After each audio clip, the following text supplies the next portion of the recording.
Sung Jin-Woo is a pathetic loser whose father went out to buy milk and never returned, and now he has to provide for his family. In a world where massive gates teeming with monsters spawn randomly, humans with special abilities, known as hunters, are there to save the day. Sung, however, is regarded as the weakest hunter. However, after surviving a double dungeon, Sung's entire life changes. The Jeju Island raiding squad hunters got together 3 years ago to take down the red ants. As the battle progresses, the situation rapidly gets worse as the hunters begin to succumb to the overwhelming ants. S-rank hunters Baek Yoon-ho, Yoon-sek, and Min Byung-gyu intervene to save them just in time, which makes these hunters realize that they are just random NPCs. A gigantic white ant threatens Yoon-ho throughout the battle, but Yoon-ho beats the crap out of it with ease. Additional white ants soon join the battle against Yoon-ho and Yoon-sek. Choi Jong-in, who is watching the woodland battle from a city nearby, launches a flaming attack on a swarm of advancing ants and then orders his subordinates to advance. In the present world, Kim is waiting outside the gate where he comes across Park, who also volunteered for this mission since he needs money. In the meantime, another loser named Sung appears at the spot. Park notices that other hunters are greeting him and speculates if he is some big shot, but Kim briefs him that Sung is just a pathetic loser, who is regarded as the weakest hunter. According to him, Sung even got injured inside an E-rank dungeon and remained hospitalized for some time. Sung, on the other hand, is listening to all this, but he doesn't mind since they are right. In the meanwhile, Go Gun-hee, the chairman of the Korean Association, discusses the significance of the monostones with Woo Jin-chul, his assistant. In the meantime, Sung has also managed to acquire an E-rank gem, and as he is commemorating this, another goblin ambushes him from behind. He manages to parry the first strike, but his dagger is just as useless as him and gives up mid-battle. Seizing this opportunity, the goblin pierces Sung's abdomen, gravely injuring him. Despite this, Jin-Woo's ass gets saved by his comrades, who are tired of his constant whining. Subsequently, Jong-ho discovers another mysterious cave leading to another dungeon. The group votes on whether or not to investigate it. Ju-hee voted against this, while Jin-Woo cast the final and decisive vote. Amidst all this, some thieves steal a bag from a lady and are attempting to escape. On their way, they come across a mysterious woman standing in the middle of the road. They instruct the woman to leave their path, but the woman, however, gracefully gets back the bag from them. As she returns the bag to the owner, the bystanders recognize her as S-rank hunter Chai Hae-in. Seeing all the chaos, she has no other choice but to escape. With all this going on, Jin-Woo and the others reach the end of the tunnel and come across a massive door. The enormous room within started to fill with blue flames as soon as they walked in. The team is perplexed by the location of the ancient monuments and instructions, expecting to encounter magical creatures and unusual treasure. Ju-hee notices something strange. She informs Sung that she noticed a statue's moving eyes, but Sung ignores him just like my crush ignores me. Suddenly, the massive door closes and one of the hunters decides to call it quits. He approaches the door, shouting that they have underestimated the dungeon and he is leaving. As soon as he attempts to open the door, the statues guarding the door decapitates him. They cannot believe their eyes, as one of their comrades has died right in front of them. Sung, on the other hand, is worried about himself. He wonders if a D-rank hunter can be killed that easily, then he doesn't stand a chance against these monsters. At that moment, he turns back to see the god statue, reminiscing about his past survivals and how he survived some dumb situations. His life has been miserable so far. He has to keep his life online to survive these dungeons and earn some money.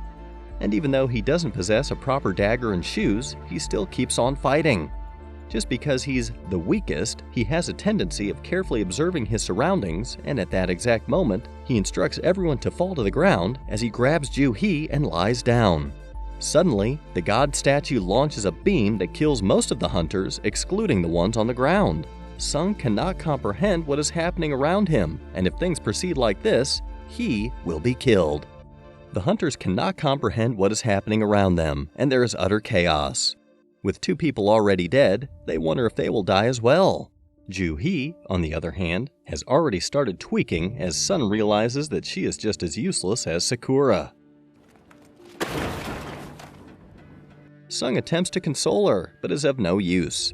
In the meantime, Song approaches him and appreciates Sung for his perceptiveness, otherwise all of them would be dead.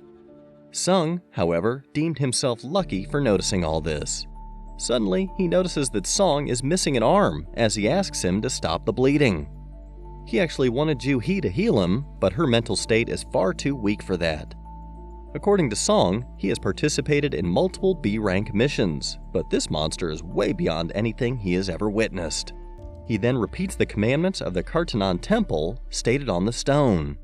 Upon hearing them, Sung realizes that the god mentioned in these commandments must be the large statue. In the meantime, some hunters are losing their patience, and one of them even attempts to escape. He is way too confident in his speed and goes, "I am speed!" But the god statue absolutely folds him and only his fast feet are left behind. At that moment, Sung realizes something strange and asks Song to repeat the first commandment. Upon hearing the commandment, Sung gradually stands up since he has no regard for his life, and as he notices the monster activating its ability, he settles down. He then instructs other hunters to kneel to the god statue, revealing that he figured the meaning behind the first commandment.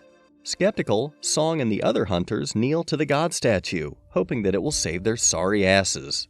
Seeing them begging for their lives, the god statue portrays an evil grin, which scares them.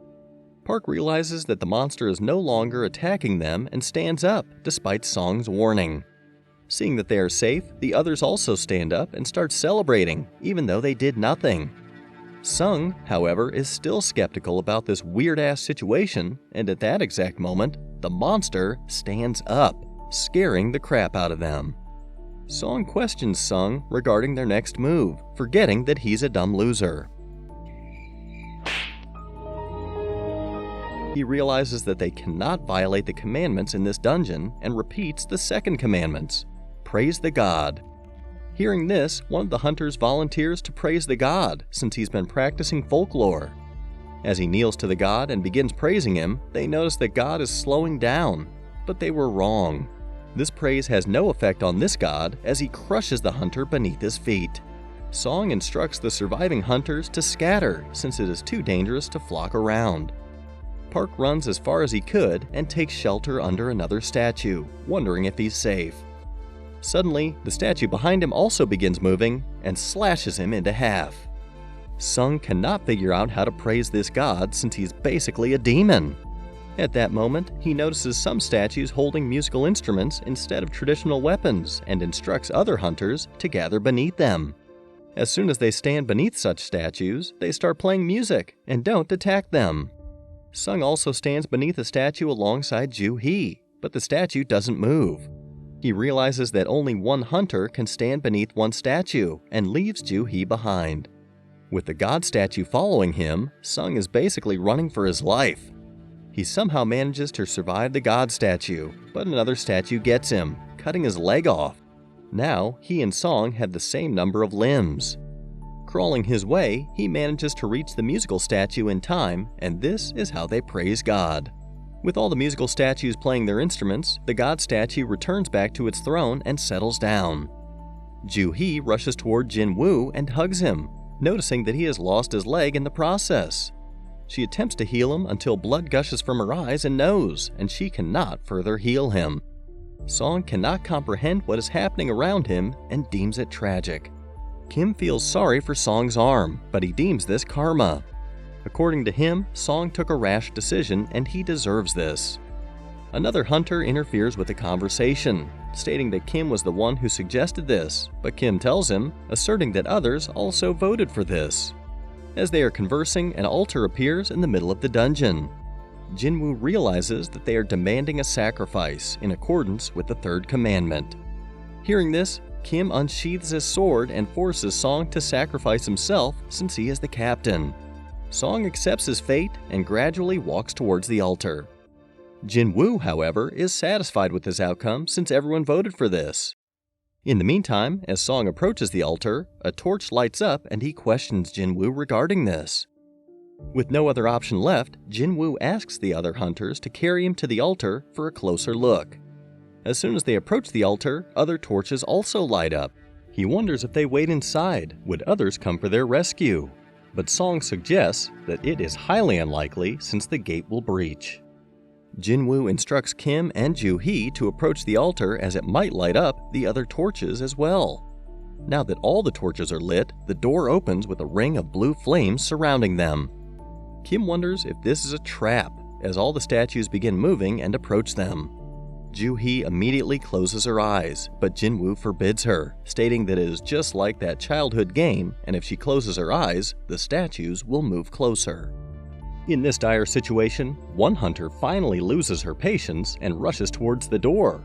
She even manages to make it outside, which shocks everyone. Jin-Woo notices that the blue flames will go out over time, and the yellow ones go out when one of them leaves the dungeon. He realizes that this door must be a trap to test their faith in God like other commandments. At that moment, another hunter leaves the dungeon and the door closes slightly more with another flame going out. Jin-Woo instructs the remaining hunters to keep their gaze towards the statues. According to him, the blue flames are a timer and they should be able to leave after all of them go out. Kim, however, contradicts this, stating that it might be a trap and they might get stuck inside. He then expresses his gratitude to Jin-Woo as they made it this far owing to his perceptiveness, but he cannot take it any longer. With this, tears start rolling down his cheeks as he apologizes and rushes outside the dungeon. Now, only 3 of them are left, but Jin-Woo refuses to give up. Song instructs them to leave the dungeon, as he will remain behind. As long as one person remains, the door won't close. He then asks Joo-hee to take care of Jin-Woo and leave the dungeon. However, at that moment, Joo-hee collapses to the ground and cannot move her legs. He has utilized so much energy in healing Jin-Woo that her legs have given up. Seeing this, Jin-Woo asks Song to take Joo-hee and leave, but Joo-hee refuses. Jin-Woo hands her the gem he had obtained in the dungeon and asks her to buy a meal from this. Joo-hee cannot believe that Jin-Woo has the audacity to joke around in this situation as Song knocks her out. He then picks up Joo-hee and leaves the dungeon. Even though Sung is alone, he refuses to give up and picks a sword, challenging the statues. Despite his strong will, the statues are literally playing with him. They thrash him all around the room, cutting off his limbs without killing him. With all of this happening, Jin-Woo just wants to survive. Even though he acted strong in front of others, he still wants to live for his mother and sister. For him, Kim is a big fat liar and a hypocrite who just thought about himself. In the end, the statues thrash him onto the altar with blood gushing from all over his body. As Jin-Woo is breathing his last moment, a mysterious notification appears in front of him, questioning if he wants to become a player. Otherwise, his heart will shut down. With no other option left, Jin-Woo accepted this offer. Jin-Woo is lying on the altar as the monster is about to stab him. He yearns to have another chance at life, and at that point, a mysterious notification appears in front of him, and he wakes up in a hospital. He is shocked to notice that his arm and leg is intact, and cannot comprehend what happened. Even though he is stabbed in the chest, he is still alive. Suddenly, Woo Jin-chul, manager of the Hunters Association surveillance team, visits him. He informs Jin-Woo that he had been unconscious for 3 days, which shocks him. He inquires about the other members, including Song and Joo-hee. Jin-chul tells him that both of them are alive. However, since Song lost his arm, he is forced to take retirement, and Joo-hee is still traumatized from that event. Currently, she is undergoing psychiatric treatment, but it would be difficult for her to continue being a hunter. Jin-chul further tells him that the Hunters Association is devastated by this incident. According to him, when members of the White Tiger Guild arrived at the scene, only Jin-Woo was present there, and there were no traces of the temple or the statues. Considering all this, the Hunters Association is suspecting if Jin-Woo had experienced a second awakening. Usually, a hunter's abilities are predetermined at their awakening, but sometimes a hunter can undergo a second awakening that significantly enhances their abilities and rank. Jin-chul and his underlings want to ascertain Jin-Woo's mana and ask him to place his hand on the device. According to Jin-chul, it is impossible for someone like Jin-Woo to survive such a dungeon, and he must have experienced a second awakening. Jin-Woo excitedly places his hand, but much to his disappointment, he is still a pathetic loser. With this, Jin-Chul leaves the room as his underling comments that Jin-Woo's mana is even lower than E ranks, which basically makes him a normal human. Jin-Woo, on the other hand, is wondering why they didn't notice that massive-ass notification in front of him, wondering if they are blind. He attempts to touch the screen, but fails. Suddenly, he reminisces about something similar popping up when he was about to die. At that point, Jana appears at the spot and begins scolding him for being too reckless. She even warns him if something like this happens again, she will quit her education and find some work so he doesn't have to work as a hunter. Ignoring her warning, Jin-Woo questions Jana regarding this massive notification screen, wondering if she can visualize this or not. This makes Jana wonder if her brother has gone mad. Jin-Woo further asks if she knows how to open notifications in a game, as Jana explains it to him. As soon as he utters the words, "Open the message box," the game responds to his command and another screen appears. With this, Jana leaves the room and rejoins her friend. Jin-Woo then glances through the details of his first mission, and according to the system, he will be subjected to penalty if he fails to execute the task. His first mission is strength training, which includes push-ups, squats, running, and sit-ups. But Jin-Woo completely ignores the system, asserting that it's just some Saitama-level shit. In the meantime, Jin-Chul is heading towards the Hunters Association and contacts the chairman on his way. He relays everything related to Jin-Woo to him. Chairman Go Gun-hee instructs him to label this incident as a special case and evaluate it accordingly. With all of this going on, the Guildmaster of the Hunters Guild instructs Hunter Cha to join a B-rank commission. Hunter Cha insists that she is confident in her mentorship skills, but Hunter Choi persists that she just has to flaunt her skills, and other hunters would learn from that. He further explains that even though their guild is one of the top 5 guilds in the country, on the international level, they are insignificant. In the meantime, another gate has appeared in the middle of the road, as Jin-Woo is sound asleep in the hospital. As he is sleeping, the time limit for his daily mission has elapsed, and suddenly, the entire room starts shaking, waking Jin-Woo up. Suddenly, Jin-Woo finds himself stranded in a massive desert as a huge centipede appears out of nowhere. According to the system, his quest is to survive 4 hours in that desert as the centipede will follow him. With no other option left, Jin-Woo has to keep running for his life. The nurses at the hospital are worried about Jin-Woo's whereabouts since they cannot locate him anywhere. After 4 hours, the quest ends and Jin-Woo returns back to his reality, immediately collapsing on the ground. The following day, some hunters contact Ju-hee to participate in a raid since they are short of healers, but she utterly refuses. The hunters understand her circumstances and also inform her about Jin-Woo awakening, which relieves her. The following day, Ju-hee visits Jin-Woo at the hospital, only to witness that he's been sternly training since his awakening. Hearing all this, Ju-hee returns back. Jin-Woo, on the other hand, has finished his task for the day. He has learned a lot in the past few days, including the fact that these screens are not hallucinations, and whenever he completes any quest, he gets rewarded. These rewards include instant recovery, stat points which he can allocate to different attributes, and mystery boxes. In the beginning, he is allocating all his points to strength, which he is lacking the most. These mystery boxes usually contain some random items like pens and some other stuff, but this time around, he has acquired the key to an instance dungeon. In the meantime, gates have been appearing all over Korea, and hunters are preparing to subjugate them. Jin-Woo also visits his mother, who is suffering from a rare condition known as final rest, and owing to its unknown etiology, the modern medicine can only provide life support. Jin-Woo has been trying his very best to support Jana's education and pay for her mother's hospital bills. Being the weakest hunter, he's been discriminated against and bullied, but it's time to turn it around. With this, Jin-Woo reaches the Hapjeong station to participate in the instance dungeon. He's prepared to quit the dungeon if things go south this time, and with this, he uses the key to access the dungeon. As soon as he enters the dungeon, the entrance seals itself, which shocks Jin-Woo. He also realizes that he is an entirely different dimension, so no one would help him. His initial plan was to run away, but now that the dungeon is sealed, he has no other option but to clear it. Suddenly a message pops up, stating the conditions to leave the dungeon.